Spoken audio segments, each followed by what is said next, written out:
Facial হয়ে যাচ্ছে।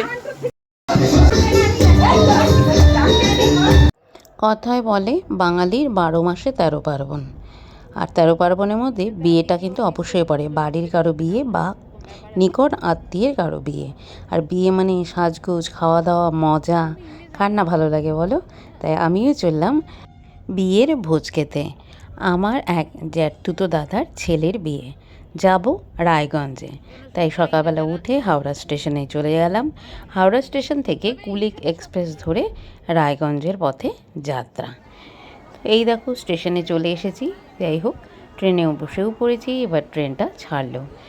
ট্রেনে বা বাসে জানলার ধারের সিটটা কিন্তু খুবই আকর্ষণীয় একটি সিট।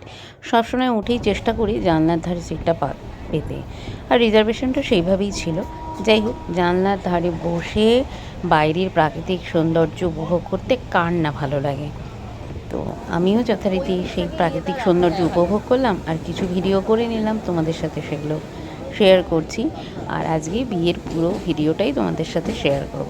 আর এই দেখো ফারাক্কা ব্রিজ পার হয়ে গেলাম। আর এই ফারাক্কাতে আসলে আমার যতবারই যাই না কেন, আমি প্রত্যেকবারই একটা করে ভিডিও করি। আমার কেন এত ভালো লাগে বলতে পারবো না। ছোটোবেলা থেকে একটা ভালো লাগা রয়েছে এর মধ্যে। অনেকগুলো ঘটনাও, পুরনো কথাও মনে পড়ে। বাবার সাথে পায়ে হেঁটেই ফারাক্কা ব্রিজ পার হয়েছিলাম, তো সেই জন্যই হবে হয়তো ভীষণই ভালো লাগে। যাই হোক, আর অল্প একটু দূরত্ব বাকি রয়েছে। কুচবিহারে গেলে তো রায়গঞ্জের উপর দিয়ে, মানে রায়গঞ্জের উপর দিয়ে না হোক, ডালখোলা বা কিষানগঞ্জ হয়েই তো চাই। তো এবার কিন্তু আমি অনেকটা কুচবিহারের কাছাকাছি চলে আসলাম, কিন্তু তবুও বাড়িতে যাওয়া হলো না, মানে বাবার বাড়িতে যাওয়া হলো না। যেতে যেতে প্রায় বিকেল, দুপুর গড়িয়ে প্রায় বিকেল হয়ে গেল। আর দেখো বাইরে চারপাশে সবুজ সিন, কার না ভালো লাগে। আর ওই দেখো সূর্যাস্ত হচ্ছে, কিন্তু মানে আর একটু আকাশ সামান্য মেঘলা ছিল, তার জন্য সূর্যটাকে দেখতে খুবই ভালো লাগছে। 7-8 ঘন্টা জার্নি করে বিকেল 5টা, সাড়ে 5টা নাগাদ স্টেশনে নেমে তারপর চলে আসলাম আমার দাদার বাড়িতে। আর বিয়ে বাড়ি মানেই তো জানো, নাচ গান, উৎসব, মানে আনন্দ, এক রাস আনন্দ। আর সেই আনন্দের চিত্র, এবার খণ্ড খণ্ড চিত্র আমি তোমাদের সাথে শেয়ার করব। প্রথমে এবার আমি একটু পরে এসে পৌঁছেছি বলে গঙ্গা নিমন্ত্রণ ইত্যাদি হয়ে গেছে, তাই সেই ভিডিওগুলো তোমাদেরকে শেয়ার করতে পারলাম না। এই হচ্ছে আমার বৌদি, মানে শাশুড়ি মা, মানে ছেলের মা, সঙ্গে তার বন্ধু বান্ধবী সবাই মিলে নাচানাচি করছে। সেই ভিডিওগুলো তোমাদেরকে একটু শেয়ার করছি, আমরা কি কি মজা করলাম। তবে আমিও কিন্তু বাদ যাইনি। আর তোমরা তো জানোই যে আমিও নাচ গান আনন্দ করতে খুবই ভালোবাসি। তো যাই হোক, সবাই মিলে, আর ওরই বিয়ে ছিল, ওই আমার ভাইপো, ও নাচছে। যাই হোক, সবাই মিলে আনন্দ, যত আত্মীয় স্বজন, বন্ধু বান্ধব সবাই মিলে এই ঘরের মধ্যে বেশ প্রায় ঘন্টা 1.5-2 আমরা এইভাবে আনন্দ করলাম। তার চিত্র তোমাদেরকে শেয়ার করছি। আর ইনি হচ্ছেন আমার দাদা, মানে যার বিয়ে তার বাবা, মানে শ্বশুর মশাই। তো দাদাও ভীষণ জমাটে মানুষ, ভীষণ আনন্দপ্রিয় মানুষ। তো দেখো এবার আমরা কীভাবে আনন্দ করলাম। বিয়েবাড়ির আনন্দটা শুরু হলো এখান থেকে, মানে আমাদের আনন্দটা শুরু হলো এখান থেকে।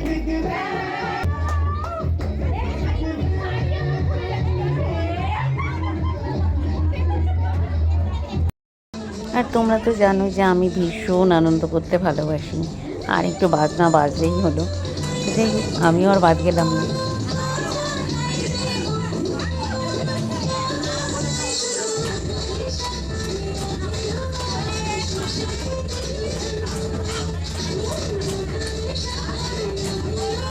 আগের দিন নাচ গান করে বেশ অনেক রাত্রেই আমরা শুয়েছি। তারপরে এটা পরের দিন সকালবেলা, মানে যেদিন বিয়ে সেদিনের। তো এই ছাদে দেখো, এইখানে আশীর্বাদ হবে ইত্যাদি হবে, এই জায়গাটা রেডি করা আছে। আর আমরা সব রেডি হয়ে গেছি। এবার গঙ্গা জল আনতে যাওয়া, এই জল এনে ছেলেকে স্নান করানো হবে, তোমরা সবই জানো। যাই হোক, তবু আসলে ভিডিওগুলো এই জন্যই শেয়ার করছি যে ছবিগুলো ফেসবুকে থেকে যাবে, সোশ্যাল মিডিয়াতে থেকে যাবে। যখন ইচ্ছে হবে, আমাদের আত্মীয় স্বজন যারা সব অনুষ্ঠানে ছিলাম তারা সবাই চাইলে একবার করে দেখতে পারবে। তো ওদের তো ভিডিওগ্রাফি হয়েছে, কিন্তু সেই ভিডিওগ্রাফি তো ওদের বাড়িতে থাকবে, সবাই তো চাইলে বাড়ির লোক যারা তারা দেখতে পাবে, কিন্তু বাকি আমরা যারা আছি আত্মীয় স্বজন বন্ধুবান্ধব তারা তো চাইলে দেখতে পারবো না। কিন্তু এই ব্লগটা শেয়ার করলে যদি কারো ইচ্ছে হয় তারা বিভিন্ন যে কোনো জায়গা থেকে কিন্তু দেখতে পারবে। আর হ্যাঁ, দাদার এই ছেলের বিয়েতে কিন্তু মানে ত্রিপুরা থেকে শুরু করে কলকাতা বিভিন্ন জায়গার আত্মীয় স্বজন তো আসেই বিয়েবাড়িতে, ঠিকই আছে, কিন্তু এখানে কিন্তু বন্ধুবান্ধবরাও এসছে। আর সেই অনেক বন্ধুবান্ধবই কিন্তু ফেসবুক মারফত দাদার বন্ধুবান্ধব। কিন্তু তাই আমরা বলি যে অনেকে আছে না মনে করে ফেসবুক ফ্রেন্ডরা সবসময় ভালো হয় না, এটা কিন্তু একেবারেই ভুল। ফেসবুকের মাধ্যমে বন্ধুত্ব হলেও কিন্তু সেই বন্ধুত্ব খুব গভীর হয়ে যায়। আমার এই দাদার ক্ষেত্রে কিন্তু সেটা আমরা দেখলাম। যাই হোক, আমরা দেখতেই পাচ্ছ এবারে গঙ্গা নেমন্ত্রণ নয়, আমরা জল ভরতে যাচ্ছি, জল আনতে যাচ্ছি। সবাই মিলে প্রায় একই রকম শাড়ি পরে নিয়েছি। আর এই দেখো আমার সাজ।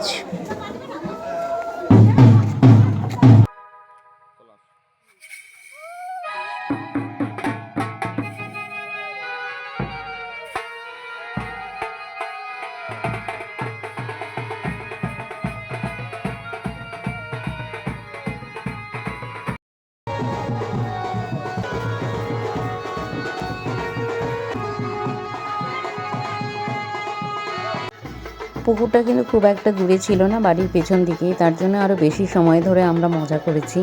মানে জল তো ভরেছি, তার থেকে বেশি বোধহয় আমরা ওখানে গিয়েও সবাই নাচ গান উৎসবে মানে আনন্দ করেছি আর কি। অনেকটা সময় জুড়ে কিন্তু এই জল ভরার অনুষ্ঠানটা হয়েছে, যার জন্য অনেকক্ষণ ধরে আমরা সবাই ওখানে অনেকক্ষণ নাচানাচি করেছি, আনন্দ করেছি।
এবার জল ভরে আমরা অন্য পথ দিয়ে চলে আসছি, কারণ যে পথে যাই সেই পথে নাকি ফিরতে হয় না। তো যাই হোক, বাড়ির আর একটা রাস্তা দিয়ে ঘুরেই আমরা দুটো মন্দির ঘুরে মন্দিরে ঠাকুর দর্শন করে সেখানে ভগবানের আশীর্বাদ নিয়ে তারপরে আমরা বাড়িতে চলে এসেছি। বাড়িতে এসেও কিছু নিয়মকানুন থাকে, তো সেসবই হচ্ছিল। তো এক এক জায়গায় এক এক রকম নিয়ম থাকে, তো এখানে সেই নিয়মগুলোই হচ্ছে, রিচুয়ালসগুলোই হচ্ছে। আর এই জায়গাটাতে দেখো সাজানো হয়েছে, এখানেই গায়ে হলুদ হবে ছেলের, ছাদের ওপরে। আর এই গাছগুলোতে খুব সুন্দর ফুল ধরেছে। যাই হোক, জায়গাটা খুব সুন্দর ডেকোরেশন হয়েছে, আর আমরা সবাই দিকে বসে আছি। এবার শুরু হয়ে গেল গায়ে হলুদ। মা বৌদি আর কি, ছেলের মা, উনি প্রথম, তারপরে একে একে সব আত্মীয় স্বজন, বৌদি, তারপরে ছেলের মাসিরা, আমরা যারা আছি পিসি, সকলেই গায়ে একবার করে হলুদ লাগিয়ে ব্যাস এখানে গায়ে হলুদ অনুষ্ঠান চলছে। আর ওর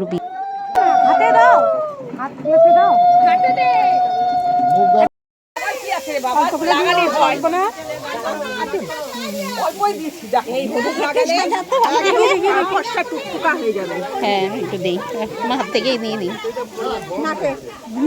দাঁড়াও দিদি, আমি কিন্তু দিইনি, ফেসিয়াল হয়ে যাচ্ছে তো বলে, ফেসিয়াল হয়ে যাচ্ছে। যতটা তাড়াতাড়ি সম্ভব রিচুয়ালসগুলো করে সময়ের মধ্যে বরযাত্রীর জন্য রওনা দেওয়ার ব্যাপারটা ছিল। যেহেতু ওর গোধূলি লগ্নে বিয়ে, মানে লগ্নটা রয়েছে রাত 10টা পর্যন্ত, যে কোনো সময়ের মধ্যে বসা যেতে পারে। তো যাই হোক, যথারীতি তাড়াতাড়ি করে ওই সব রিচুয়ালস কমপ্লিট করে তারপরে আমরা যে যার মতো রেডি হয়ে বরযাত্রী রওনা দিয়ে দিয়েছি। এসেও গেছি, কিন্তু যেহেতু কিষানগঞ্জ থেকে আরেকটু ভেতরে, এটা পূর্ণিয়া, বিহারের পূর্ণিয়া জেলার অন্তর্গত জায়গাটা, তো সেখানে এসেছি। সময়টা যদিও গোধূলিতে, আর আমরা আসতে পারিনি। লগ্নটা অনেক রাত্রি 10টা 20 পর্যন্ত ছিল, সেই জন্য কিছুটা রিল্যাক্স হয়েও আসা গেছে। আর এখানে প্রায় অনেকটাই চলে এসেছি। তো মেয়ের বাড়ির প্রায় 2 কিলোমিটার দূরের থেকেই ওরা এইভাবে প্রসেশন করে ওদের নতুন বরকে স্বাগত জানিয়েছে। তো যেটা হয় এরকম দেখতে কিন্তু বেশ ভালোই লাগে, এরকম করে সেজে গুজে, সেই ওদিকে যেমনটা হয় না বিহারের ওদিকটাতে, তো এইরকম করে দেখো নিয়ে যাচ্ছে প্রায় 2 কিলোমিটার দূরের থেকে এইভাবে প্রসেশন করে নিয়ে আসা হয়েছে। তার ফলে আর একটু সময় লেগেছে। তো আমরা বিয়েবাড়িতে প্রায় 9টা নাগাদ ঢুকেছি।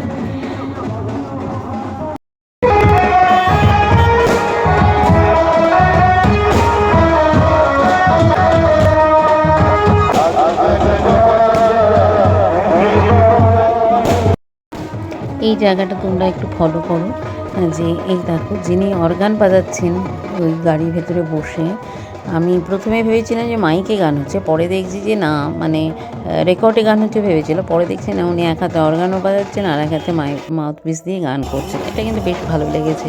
সারাক্ষণ ধরে এই যে 2 কিলোমিটার ধরে যে প্রসেশন করে আনলো, এইভাবেই কিন্তু এসেছে। এখানে ক্যাসেটে কিছু বাজেনি, সরাসরি ভোকালে গান হয়। আর এটা তো বুঝতেই পারছো, গেট দেখে আমরা এবার বিয়ে বাড়িতে প্রবেশ করছি, মানে মেয়ের বাড়িতে প্রবেশ করছি। খুব সুন্দর সাজিয়েছে, বেশ মানে এখন যেরকমটা ডেকোরেশন হয় বেশ আমার ভালোই লেগেছে। কারণ কিষানগঞ্জ থেকে অনেকটা ভেতরে গ্রামের দিকেই একটা বড় ওনাদের আরও বাড়ি আছে, মানে গ্রামের বাড়ি, সেই বাড়িতে ওনারা এই বিয়ের আয়োজন করেছেন। থাকেন কিষানগঞ্জে, কিন্তু আয়োজনটা এখানে হয়েছে। তবে এত ভেতরেও এত সুন্দর যে সুন্দরভাবে গুছিয়ে আয়োজন করা যায়, এটা কিন্তু সত্যি চোখে দেখার মতো, খুবই সুন্দর। চারিদিকে কিন্তু সবুজ মাঠ আর মাঠ, আমরা সেটা তোমাদেরকে দেখাতে পারলাম না যেহেতু রাত হয়ে গেছে, আমরা নিজেরা দেখেছি। তার মাঝে এত সুন্দর ডেকোরেশন ভাবাই যায় না। আর এখানে এই দেখো আমাদের নববধূ, খুব মিষ্টি দেখতে, খুব সুন্দর সাজিয়েছে ওকে, মানে দেখতেও ভালো লাগছে, এমনিও দেখতে ভালো। আর এই হচ্ছে ওদের বাড়িতে, এই গ্রামের বাড়িতে, এই দেখো অষ্টধাতুর দুর্গা মূর্তি, এখানে পুজো হয়। বিশাল বড় বাড়ি, মানে শহরে তো রয়েছে, আর ওই জন্য গ্রামের বাড়িতে এই বিয়ের আয়োজনটা হয়েছে। আর এই হচ্ছে সেই সাজনাতলা। এসে আমরা এখানে এবার বিয়ে দেখতে বসেছি, যথারীতি বিয়ে বসেও গেছে। আর আমার বরযাত্রীর সাজটা কেমন হয়েছে একটু বলবে কিন্তু। আর সঙ্গে রয়েছে আমার বেয়ান বলতে আমার জ্যাঠতুতো দাদা, কোচবিহারের, তার শালিকা। খুব একটা আমরা সাজিনি যেহেতু অনেকটা জার্নি করে যেতে হবে, তবু বলো কেমন লাগছে।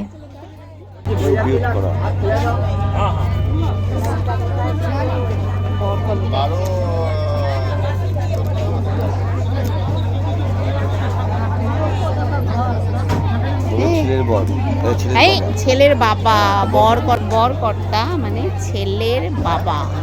আমরা এখন এখানে বসে আছি, মানে বিয়ের আসর, বিয়ে বসে গেছে, আবার একটু গেছে, আবার হ্যাঁ একটু করে মেয়ে আসবে। আমি সব ভিডিও করে রাখছি জানো তো, প্রত্যেকটা অনেক।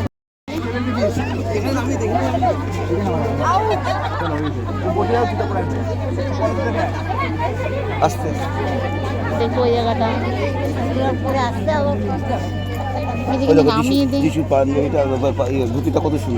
এদিকে বিয়ে চলছে আর ওদিকে খাবারের ডাক পড়ে গেছে, মানে আবার তো আমাদের খেয়ে দিয়ে ফিরতে হবে, তাই যথারীতি বিয়ে ওদিকে চলছে আর এদিকে আমরা চলে এসেছি খাবার প্যান্ডেলে, এসে বসেও পড়েছি। আর খাওয়া দাওয়া তো একটা ব্যাপার বটেই না, নিমন্ত্রণ বাড়ি খাবার বলে কথা। আর এই দেখো এটা দিয়ে কিন্তু মানে খাবার পরিবেশন করা হয়েছে, মানে প্রথমেই হচ্ছে ফল, এটা বেশ ভালো লাগলো আমার। মানে আমি আজ পর্যন্ত যত ছোটো থেকে বড় হয়েছে, যত বিয়েবাড়িতে খেয়েছি, এরকম শুরুতে এইভাবে ফল দিয়ে আপ্যায়ন এটা কখনো পাইনি। এই জিনিসটা আমার বেশ নতুনত্ব লাগলো, বেশ ভালো লাগলো। আর তারপরেই রয়েছে এই জিলিপির উপরে রাবড়ি দেওয়া, এটা তো আজকাল হয়ই, খেতেও ভালো লাগে।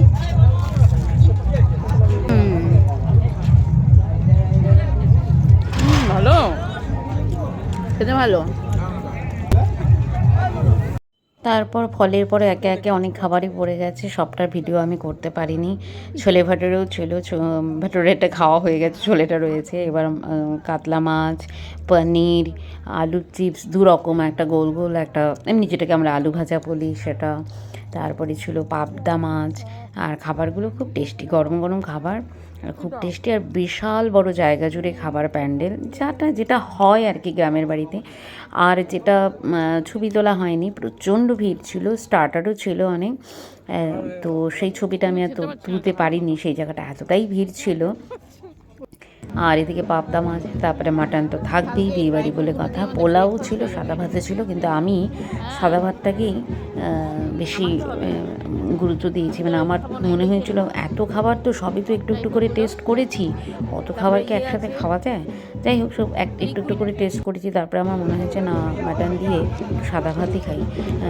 তো সেই জন্য আমি পোলাওটাকে স্কিপ করেছি, করে সাদা ভাতটাই আমি খেয়েছি এবং ভালোও লেগেছে। আর খুব গরম গরম খাবারগুলো ছিল। কেমন খাচ্ছ? কেমন খাচ্ছ? উত্তর দাও। দারুণ বলো।